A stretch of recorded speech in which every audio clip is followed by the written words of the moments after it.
महार, ज्यांना लोक आज पण दलित म्हणून ओळखतात आणि जे आयुष्यभर अपमानास्पद वागणूक सहन करत आले आहेत, जसे कमरेवर झाडू बांधून फिरणे आणि आपल्या पाऊलखुणा मिटवणे, तसेच गळ्यात तांब्या बांधणे, जेणेकरून लाळ ही जमिनीवर पडून जमीन अपवित्र होणार नाही। हमने अपने ही समाज के बंधुओं को सामाजिक व्यवस्था के तहत पीछे रखा और ऐसा कम से कम 2000 वर्ष चला ही है। धीरे धीरे 27 तारखेला दुकानावर गेली तर त्यांनी भर चौकात मीटिंग झाली, सरपंच वगैरे सगळे होते, तर त्यांची मीटिंग झाली। त्यांनी सांगितलं का यांना दुकानाचे काही वस्तू द्यायची नाही, यांना दूध द्यायचं नाही, यांना गावात येऊ द्यायचं नाही, यांना कामावर घ्यायचं नाही, सगळं यांचं बंद करून द्या, महार समाज हा गावातच नको। शिर्डीमधल्या निर्मळ पिंपळीमध्ये एका दलित कुटुंबाला मारहाण झाली। खाली पाडलं, काट्यानं मारलं, लात घातली, खाली आडवं पाडलं, नंतर एकानं खंजीर खुपसला, दोघांनी हात धरले। काय झालं? तो म्हणला आई आहे ना अशी म्हणाली, तर महाराजची व इकडे कशाला आल्या? माझ्या मुलाला कोणी वाचवायला का आलं त्यावेळेला? मुलगा मरावा आणि पैसा मिळावा अशी कुण्या वडिलाची अपेक्षा असते का?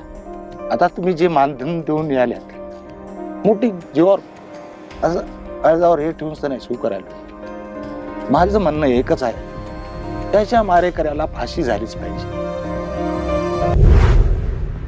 माझ्या पोराला मारलं त्याने आणि मी गेले तर त्यांनी लगबी टाकली माझ्या पोराच्या अंगावर। चोरी करायला कोण आलं? तू आणि कोण होतं? शेळी आणि कबुतर चोरल्याच्या संशयावरून 4 तरुणांना झाडाला उलट टांगून मारहाण केल्याचा प्रकार अहमदनगरमध्ये समोर आलाय। श्रीरामपूर तालुक्यातल्या हरेगाव परिसरात शनिवारी 26 ऑगस्टला ही घटना घडली आहे। प्रेम विवाह करने वाले दलित युवक अनीश कुमार चौधरी की 24 जुलाई को हत्या कर दी गई थी। मध्य प्रदेश के सागर जिले में दलित युवक की पीटकर हत्या मामले में पुलिस ने अब तक 9 आरोपियों को गिरफ्तार कर लिया है।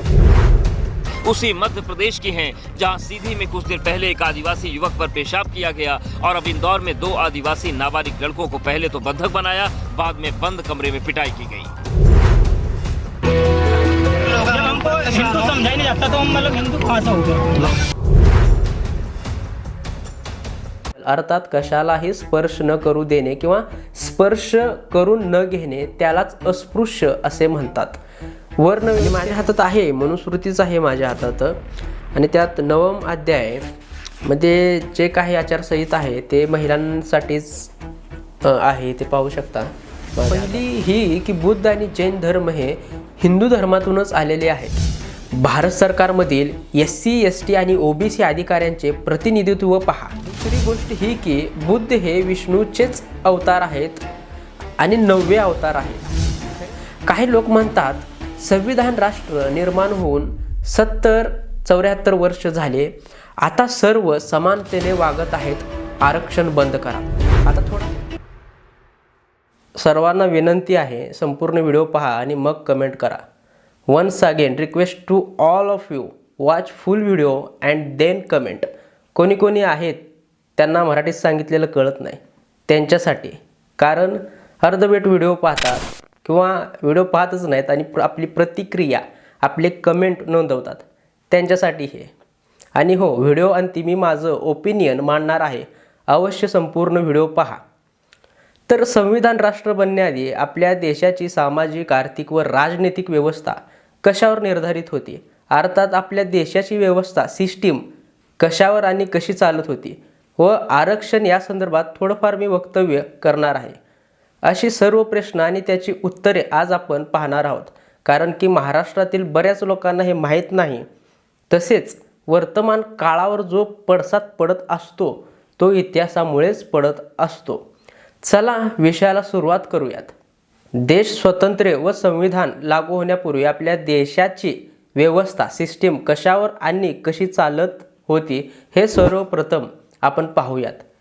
ही गोष्ट हजारो वर्षापूर्वीची आहे। कोणी म्हणतं 10,000 वर्षापूर्वीची आहे, कोणी म्हणतं 12,000 वर्षापूर्वीची आहे, तर कोणी म्हणतं 3,000 वर्षापूर्वीची आहे, आणि कोणी म्हणतं की 2,000 वर्षापूर्वीची आहे, जिथे मनुस्मृती हा ग्रंथ अस्तित्वात आला।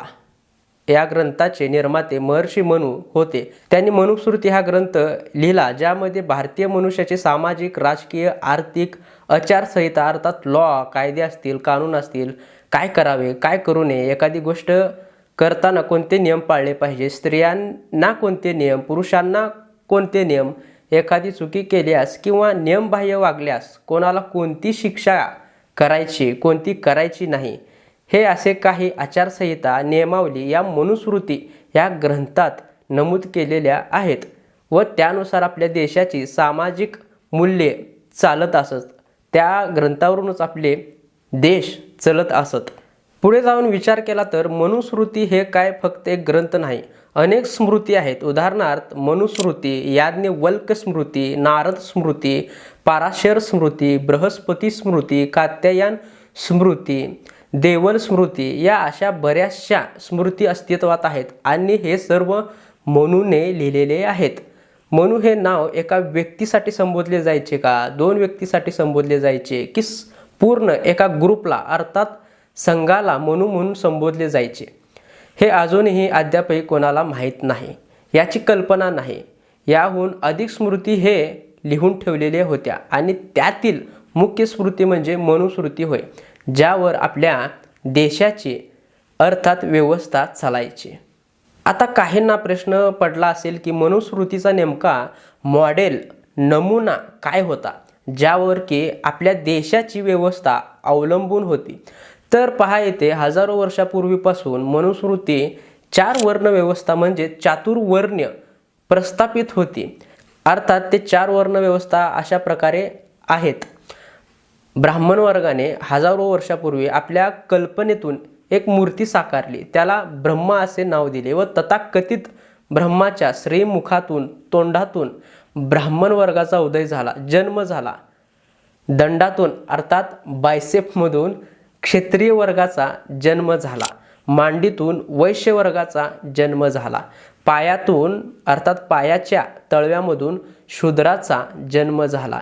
या 4 वर्गाव्यतिरिक्त, या 4 वर्णाव्यतिरिक्त अजून एक वर्ग होता, वर्ण होता. ते पुढे तुम्हाला मी सांगेनच. तत्पूर्वी आपण या 4 वर्णाचे कार्य, कर्तव्य व जबाबदाऱ्या काय होत्या ते पाहूयात.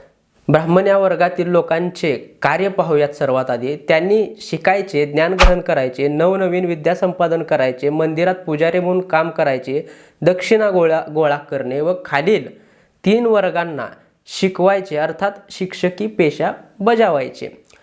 क्षत्रिय वर्गातील लोकांचे कार्य काय, तर आपापल्या भूभागाचे संरक्षण करायचे. आत्ताच्या भाषेत सांगायचे झाले तर गावातील, जिल्ह्यातील व राज्यातील लोकांचे कर गोळा करणे, प्रजापालन करणे, युद्ध करणे व आपल्या भूभागातील व्यवस्था सुरळीतपणे कशी चालेल याची दक्षता घेणे, यज्ञ करणे व दान करणे अशी जबाबदारी आणि कार्य होते. तसेच पुढे पाहायला गेलं तर वैश्य या वर्गातील लोकांनी करावयाचे कार्य तर शेती करणे, पशुपालन करणे, सावकारी करणे, विविध व्यवसाय व व्यापार करणे व वरील 2 वर्गातील लोकांना सोयीसुविधा प्रदान करणे, त्यांची सेवा करणे असे वैश्यांचे काम असायचे. तर शूद्र या वर्गातील लोकांनी करावयाचे कार्य विविध कलेचे काम करणे, शिल्पकला करणे, शिल्प घडवणे असे कष्टाचे व श्रमाचे काम करून वरील 3 वर्गांना सोयीसुविधा प्रोव्हाइड करणे अर्थात सोयी प्रदान करणे व त्यांची सेवा करणे. मगा सांगितल्याप्रमाणे 5वा एक वर्ग होता. त्या वर्गाला अनटचेबल अर्थात कशालाही स्पर्श न करू देणे किंवा स्पर्श करून न घेणे त्यालाच अस्पृश्य असे म्हणतात. वर्णव्यवस्थेमध्ये या वर्गाला सर्वात खालच्या पायदानावर, स्तरावर जागा दिली. या वर्गाचे कार्य कचरा उचलणे, साफसफाई करणे, मेलेले जनावरांना ठिकाणावर लावणे आणि जनावरांच्या कातड्यापासून विविध वस्तू तयार करणे, झाडू मारणे, स्वच्छतेचे काम करून आपला प्रदेश स्वच्छ व सुव्यवस्थित नीटनेटकेपणाने ठेवणे आणि मेलेले जनावर खाणे हे कार्य या वर्गातील लोकांचे होते. तसेच या लोकांना शिकण्याचा अधिकार नव्हता, ज्ञान संपादन करण्याचा अधिकार नव्हता, उद्योग व्यवसाय गुंतवणूक करायचा अधिकार नव्हता, मालमत्ता खरेदी विक्री करायचा अधिकार नव्हता, व्यापार करायचा अधिकार नव्हता. वरील 4 वर्गांची सेवा करायची, फक्त त्यांची गुलामगिरीच करायची. एवढे करूनही सामाजिक, आर्थिक व राजकीय अशा मुख्य प्रवाहापासून या घटकांना अलिप्त ठेवले गेले, वंचित ठेवले गेले. अर्थात गावाच्या बाहेर या वर्गाला, समुदायाला ठेवण्यात आले. एवढेच काय तर अशी महत्त्वाची भूमिका बजावणाऱ्या घटकाला अमानुषपणे, निर्दयपणे, रुथलेस, क्रूरपणाने अमानवी वागणूक दिली. मनुस्मृतीनुसार अशा पद्धतीने आपली भारतीय व्यवस्था चालायची. थोडक्यात काय, वर्ण व्यवस्थेच्या सिस्टीममध्ये पाहायला गेले तर जसजसं खालच्या स्तरावर आपण येतो तसतसे अधिक जबाबदाऱ्या आणि कर्तव्य पार पाडावे लागतात आणि वरच्या वर्गातील जे लोक आहेत त्यांचे जीवनमान सुखाने व ऐशोआरामात जावे यासाठी खालच्या लोकांना खूपच कष्ट करावे लागत असे. आता महिलांना प्रश्न पडला असेल की मनुस्मृतीमध्ये महिलांसाठी काय हक्क, आचारसंहिता, नियम व कायदे यांची काय तरतूद होती की नाही? महिलांचे सांगायचे झाले तर काही हक्क नव्हते. घरातील सर्व काम करायचे आणि तेच वारंवार करायचं, जेणेकरून महिला घराच्या बाहेर पडता कामा नये. अर्थात चूल आणि मूल एवढंच होतं. महिलांनी उमऱ्याच्या बाहेर जायचं नाही, गेलं तर पदरांनी तोंड झाकायचं आणि बाहेर पडायचं. मुलीने बाल्यावस्थेत वडिलांच्या संरक्षणात राहणे, युवावस्थेत लग्न झाल्यावर पतीच्या आज्ञेत व संरक्षणात राहणे व वृद्धावस्थेत मुलांच्या संरक्षणात राहणे. थोडक्यात वडील, पती व मुलाच्या आज्ञात महिलांनी राहणे. कारण की महिला या स्वातंत्र्य, अर्थात महिलांना स्वातंत्र्य देण्याच्या लायक ते नाहीत. महिला फक्त उपभोगाच्या वस्तूप्रमाणे आहेत. असे बरेच तरतुदी हे 4 वर्णातील महिलांसाठी होत्या. तसेच ब्राह्मण, क्षत्रिय, वैश्य व शूद्र यामधील सर्व महिलांसाठी हे असे काही नियम व कायदे त्या मनुस्मृतीत नमूद केलेले आहेत.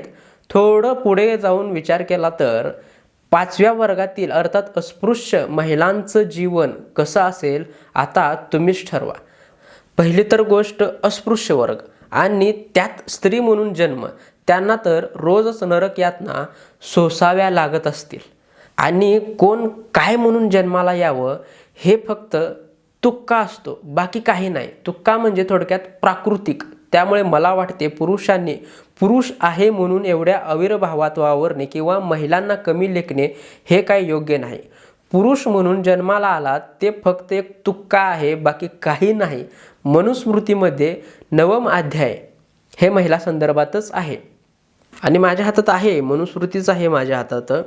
आणि त्यात 9वा अध्याय मध्ये जे काही आचारसंहिता आहे ते महिलांसाठीच आहे, ते पाहू शकता. अशा पद्धतीने मनुस्मृती आहे. हे महिलांसाठी बरेचसे काही नाही, आपल्या भारतीय व्यवस्था याच्यानुसारच पूर्वी चालत असायची. ज्यावेळेस आपला देश स्वातंत्र्य व्हायचा होता आणि संविधान राष्ट्र बनायचं होतं, संविधान लागू व्हायचा होता, त्यापूर्वी आपला देश याच्यावरच चालत असायचा. तसेच पुढे जाऊ आता. मनुस्मृतीच्या काळात विवाहाचा सामान्य अर्थ म्हणजे स्वतःच्या वर्णापेक्षा कमी वर्णात विवाह करणे म्हणजे अनुलोम, अर्थात ब्राह्मणांनी तथाकथित खाली ठेवलेल्या 3-4 वर्गातील कोणत्याही महिलाशी विवाह करू शकत होता. या उलट खालच्या जातीतील किंवा स्तरातील पुरुषाने जर तथाकथित असलेल्या वरच्या स्तरातील जातीतील मुलीशी लग्न केला तर त्याला प्रतिलोम विवाह असं म्हणत आणि त्यांच्यात जो अपत्य निर्माण होईल त्यांना चांडाल म्हणून संबोधले जात होते. आता ही व्यवस्था अशी का बनवली? एक समाज खाली, त्याच्या खाली एक समाज घटक आणि एक समाज तर एवढे मोठे जबाबदाऱ्या, कर्तव्य, कार्य पार पाडतो तरी मुख्य प्रवाहापासून लांबच. यामागचं कारण काय आहे? तर बघा, येथे संशोधकांचं असं मत आहे की ब्राह्मणांनी त्यावेळी म्हणजे आत्ताचे जे ब्राह्मण आहेत ते नव्हे तर त्यांच्या पूर्वजांनी जे ब्राह्मणवादी विचारसरणीचे होते त्यांचे विचारसरणी म्हणजे विषमतावादी होती. विषमतावादी म्हणजे थोडक्यात मीच, माझ्या पुढे कोणी नाही. हो, 2500 वर्षापूर्वी त्यांना वाटायचे की आता आपले विचार संपत येत आहेत, संपुष्टात येत आहेत, आपलं वर्चस्व कमी होत आहे. मग ते पुन्हा वर्चस्व स्थापित करण्यासाठी, अर्थात ब्राह्मणी वर्चस्व पुन्हा मिळवण्यासाठी, प्रस्थापित करण्यासाठी त्यांनी ही मनुस्मृती लिहिली. त्यामध्ये वर्णव्यवस्था चातुर्वर्ण्य बनवले व ते स्वतःला देव तुल्य घोषित केले. देवाची आज्ञा आहे आणि देवानेच हे बनवलेले आहे, त्यामुळे कोणी काय बोलायचे नाही, कोणी काय प्रश्न विचारायचे नाहीत, असं सर्वांच्या मनात ठासवण्यात आलं. आणि ब्राह्मण लोकांची संख्या ही फक्त 3 ते 4% एवढी होती. त्यांनी 4 वर्ण व्यवस्था प्रस्थापित करून 97 ते 96% लोकांना विविध वर्गात वाटून स्वतः वर्चस्ववादी झाले व विषमता विचार पसरवण्याचे काम केले. यालाच डिवाइड अँड रूल, विभाजन करून राज्य करणे, याचा हा अर्थ होतो. 2500 वर्षाखाली यांना, या विषमतावादी विचारांना विरोध करणारे कोणी नव्हते का? एक लक्षात घ्या, त्यावेळी श्रमण संस्कृती व ब्राह्मण संस्कृती अस्तित्वात होती. यांना विरोध करणारे सिद्धार्थ, जे की आत्मज्ञान प्राप्त झाल्यानंतर बुद्ध म्हणून ओळखू लागले, हे बुद्ध व जैन धर्माचे संस्थापक महावीर हे यांच्या ब्राह्मणवादी विषमतावादी विचारांना आळा घालून समानता, समता पसरवण्याचे काम त्यांनी केले. या विषमतेविरुद्ध त्यांनी बंड पुकारला, आवाज उठवला. तेव्हा ही विषमतावादी ब्राह्मणवादी विचार काही अंशतः कमी झाली.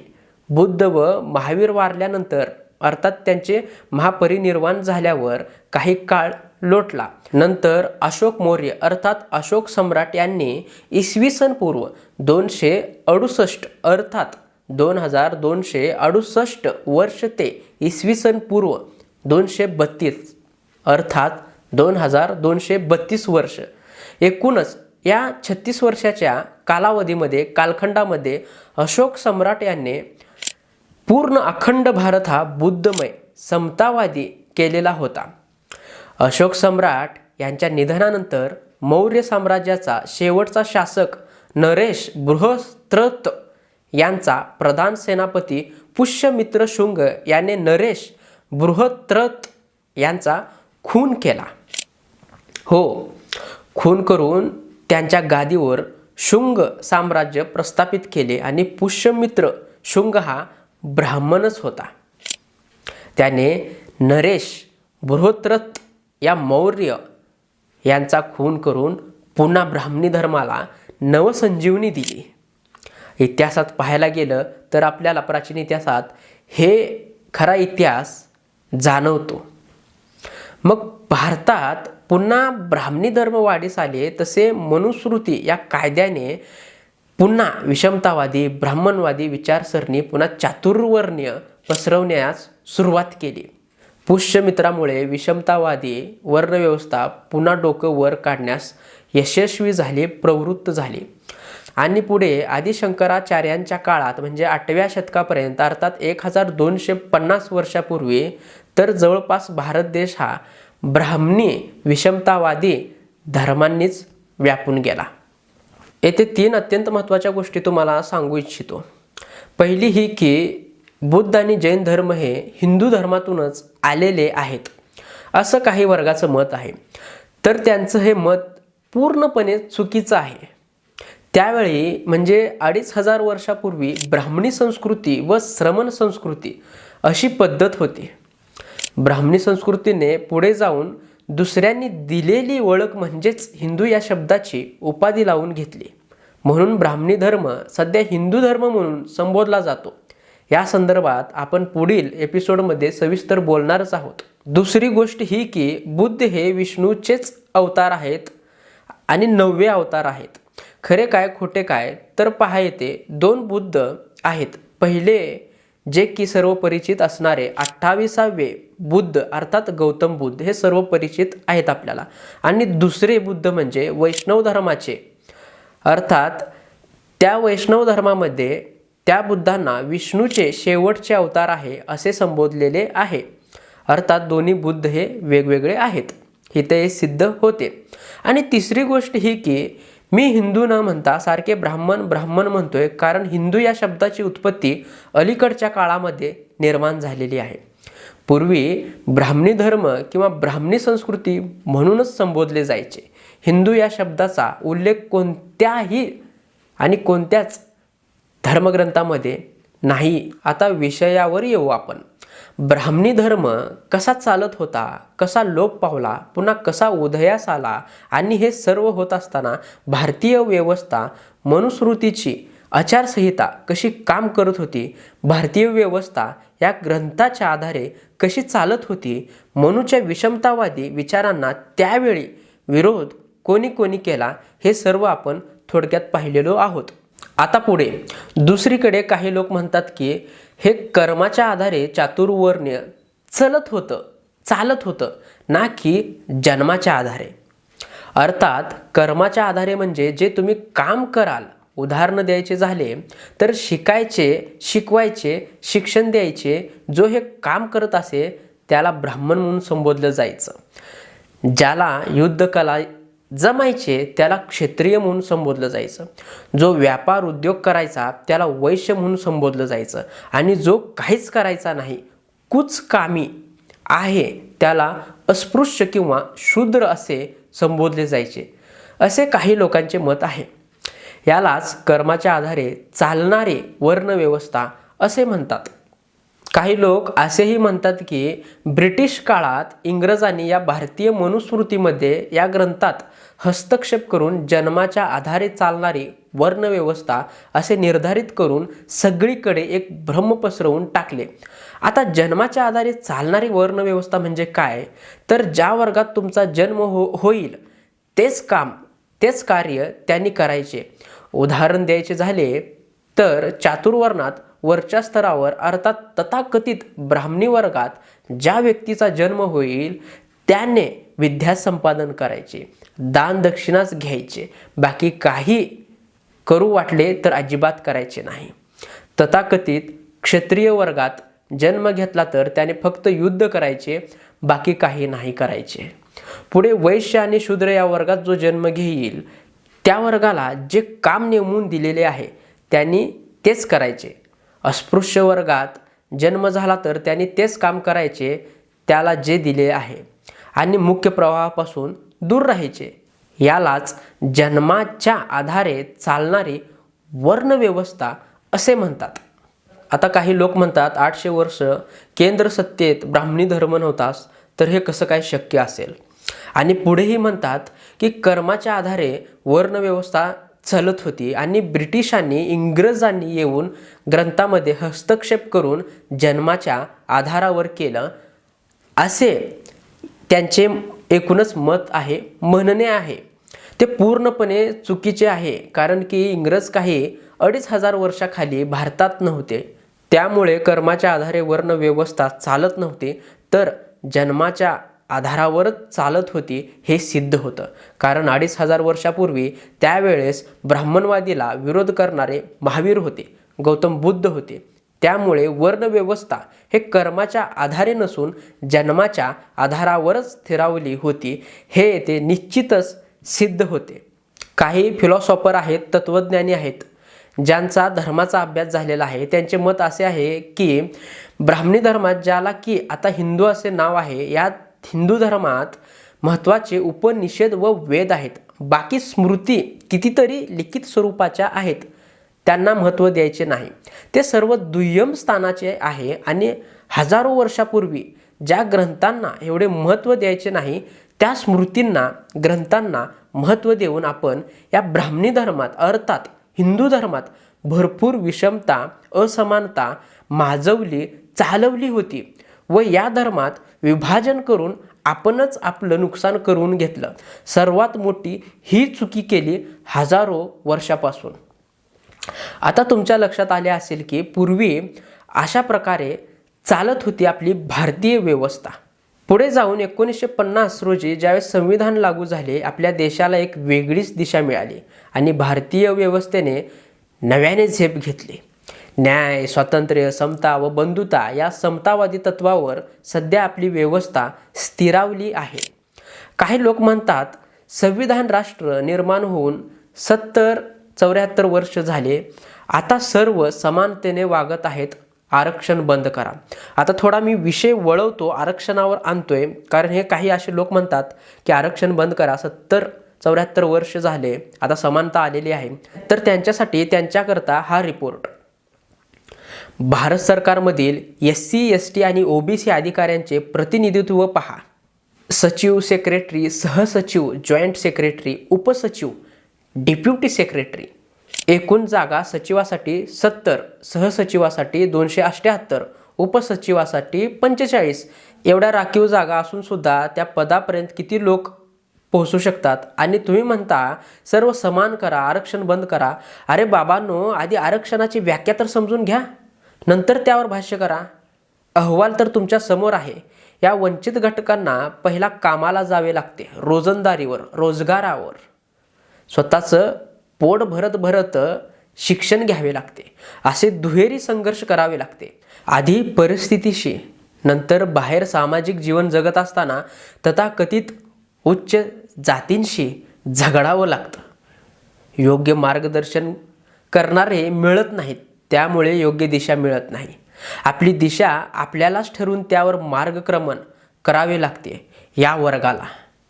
आणि नंतर मनुष्याची दिशा चुकली की आयुष्याची दशा बदलते, हे तर सर्वांना माहीतच आहे. पुढे जाऊन विचार केला तर न्यायपालिकेमध्ये सुद्धा घराणेशाही चालू आहे. मागासवर्गातील किती व्यक्तीने न्यायालयात न्यायाधीश, सरन्यायाधीश ही पदं भूषवली आहेत? अहवाल तुमच्या समोर आहे, वाचा. भारतीय कॉर्पोरेट बोर्ड मध्ये कोणत्या जातीची जास्त मक्तेदारी आहे? पहा, 2010चा अहवाल तुमच्या समोर आहे, वाचा. कॉर्पोरेट बोर्ड हे केंद्र शासनाच्या अंतर्गत येते. देशाची अर्थव्यवस्था, शेअर मार्केट, देश विदेशातील गुंतवणुका या चालत असतात. थोडक्यात देशाची अर्थव्यवस्था यावर अवलंबून असते. प्रायव्हेट सेक्टरमध्ये पण हाच भेदभाव आहे. मीडिया हाऊसमध्ये पण हीच बोंबाबोंब आहे. नुसता भेदभाव एका समूहावर, ते पण स्वतःच्याच लोकांवर. एवढं डिस्क्रिमिनेशन आपण लादतोय, एवढं डिस्क्रिमिनेशन आपण करतोय, हे लज्जास्पद गोष्ट आहे. संविधान राष्ट्र निर्माण होऊन 70 ते 74 वर्ष झाले. आता सर्व समानतेने वागत आहेत. आरक्षण बंद करा असे म्हणणाऱ्या लोकांना आता समजले असेल की ग्राउंड रिॲलिटी काय आहे, काय खरे आहे ते. आणि काय समजूनच घ्यायचे नसेल तर त्यात तुमचा काही दोष नाही. एक तर हा भेदभाव तुमच्यासोबत घडलेला नाही, नसेल तर तुम्हाला अभ्यास नाही हे स्पष्ट दिसून येते. तुम्ही अजून मागासलेल्या विचारांचे, मनुवादी विचारांचे, प्रतिगामी विचारांचे स्वार्थी लोक आहात हे सिद्ध होतं. पूर्वीपासून आज 21व्या शतकापर्यंत फक्त आपला स्वार्थ साधणारे असं तुम्हाला संबोधलं जाईल. विषमतावादी विचारसरणी तुमच्या मनात आणि मानसिकतेच डोक्यात भरलेली आहे हे निश्चित दिसून येईल. आता या सर्व गोष्टींवर माझी प्रतिक्रिया काय आहे, माझं ओपिनियन काय आहे? तर अर्थात जे वर्णव्यवस्था पूर्वीपासून चालत आली होती, या व्यवस्थेत एक समाज घटक वर तर एक समाज घटक खाली, त्याच्या खाली एक अशी इमारतीसारखी स्तरं होती. संरचना आपल्या भारतात स्थिरावली होती आणि महिलांना तर त्यात काही स्थानच नव्हते. तर अशा व्यवस्थेत एका समाज घटकाच्या आयुष्याचं सोनं झालं तर एका समाज घटकाच्या आयुष्याचं राखरांगोळी झाली या व्यवस्थेमुळे, या वर्ण व्यवस्थेमुळे. आणि ज्या स्तरातील लोकांवर अधिक जबाबदाऱ्या, अधिक कर्तव्ये, अधिक कामं लादले गेले होते, अशाच एका समूह घटकाला मुख्य प्रवाहापासून परावर्तित ठेवलं, लांब ठेवलं गेलं. त्यामुळे त्या पर्टिक्युलर घटकाचं खूप नुकसान झालं. त्यांच्या पुढील पिढ्यांचंही नुकसान झालं, कारण त्यांना कोणताच हक्क नव्हता. त्यामुळे भांडवल काहीच नाही, उत्पन्न काय करायचं, कसं मिळवायचं, पुन्हा अर्थ वित्त नियोजन, प्रॉपर्टी खरेदी विक्री असेल, अशापासून या घटकांना त्यावेळी लांब ठेवलं, हक्कच दिलं नाही, वंचित ठेवलं गेलं. त्यामुळे असा घटक खूप मागे राहिला, खितपत पडला गेला. मुख्य प्रवाहापासून यांना मागे ठेवण्यात आले. तथाकथित वरच्या स्तरावर स्थित असलेल्या लोकांनी त्यांना मागे ठेवलं. त्यामुळे त्यांची परिस्थिती ही अशी आहे, त्यांची परिस्थिती ही गरीब आहे सध्या. मोठ्या हुद्द्यावर कोणाची मक्तेदारी ही जास्त आहे, तेव्हाही आताही तक्त्याद्वारे तुम्हाला हे कळाले असेल. 2-3 हजार वर्ष ज्या समाज घटकाला मुख्य प्रवाहापासून दूर ठेवलं, वंचित ठेवलं, अशा घटकांना बरोबरीत यायला अजून खूप काळ जाईल. यासाठी आपण सर्वांनी मिळून, अर्थात बौद्ध, जैन, हिंदू या धर्मांनी मिळून प्रयत्न करायला हवे. तेव्हाच हे पूर्ण शक्य होईल. त्यामुळे गौतम बुद्ध आणि महावीर हे त्यावेळी लढले समतेसाठी. मोहन भागवत काय म्हणतात, एक व्हिडिओ पहा. हमने अपने ही समाज के बंधुओं को सामाजिक व्यवस्था के तहत पीछे रखा. उनका जीना पशु समान हो गया तो हमने चिंता नहीं की. और ऐसा कम से कम 2000 वर्ष चला ही है. धीरे धीरे महाभारत में ऐसे उदाहरण मिलते हैं जात पात के उल्लेख से, और कुछ बातें नहीं दी तो इक्का दुक्का है कि जन्म से जात पात नहीं माननी चाहिए वगैरह वगैरह. परंतु तब शुरू हो गया और धीरे धीरे बहुत विकट स्थिति में पहुंचा. उनको अपने बराबरी में लाने तक उनको कुछ विशेष उपाय करने पड़ेंगे. घर में अगर हम सब लोग हैं, दूध कम आता है, सबको दूध नहीं मिलता, लेकिन जो बीमार है उसको मिलता है. तो ऐसा हम कहते नहीं कि उसको क्यों दे रहे हैं. परिवार में सब समान है, लेकिन जो बीमार है उसकी विशेष चिंता करनी ही पड़ती है. ऐसा वो आरक्षण लागू किया है. इसलिए जब तक वो भेदभाव है तब तक उसको चालू रहना चाहिए. संविधान सम्मत जितना आरक्षण है उसको हम संघ के लोग तो पूरा समर्थन देते हैं. मोहन भागवत हे RSSचे अर्थात राष्ट्रीय स्वयंसेवक संघाचे सरसंघचालक आहेत.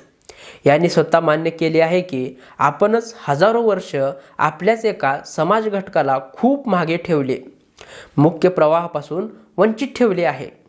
मोहन भागवत यांना माझे सांगणे आहे, एक म्हणणे आहे की खरंच तुम्हाला समानता आणायची असेल तर त्याच समुदायातील अर्थात हिंदू, SC, ST या वर्गातील एक शिक्षित व हुशार व्यक्तीला, त्यात महिला असो अथवा पुरुष असो, यापैकी योग्य व्यक्ती निवडून त्याला किंवा तिला RSSचे सरसंघचालक पद बहाल करावे, पद त्याला किंवा तिला द्यावे, ही अशी मागणी आहे.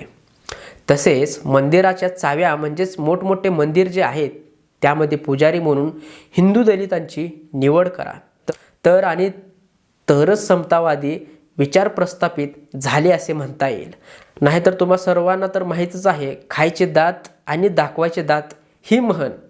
21व्या शतकात AI अर्थात आर्टिफिशियल इंटेलिजन्सच्या सहाय्याने जग कुठे गेला आहे आणि आपण कुठे आहोत ह्या युगात, ह्या काळात कोणत्या भेदात अडकून पडलो याचा जरा ब्रॉड माइंडेडने विचार करा. आणि आपला देश हा विकसित नाही, विकसनशील या मार्गावर आहे. विकसित कसा होईल ते पहा. विकसित तेव्हाच होईल जेव्हा आपण सर्वांनी मिळून विविध क्षेत्रात भेदभाव न करता एकमेकांना सहाय्य करून पुढे जाऊ आणि हे भेदभाव संपुष्टात आणू. तेव्हाच देश हा विकसित होईल. शेवटी एकच सांगणे आहे माझं, सर्वांनी एकत्र येऊन एकमेकाला समजून घेऊन पुढे चला. Let's all come together and understand each other. जय हिंद. मी सुशांत गवळी.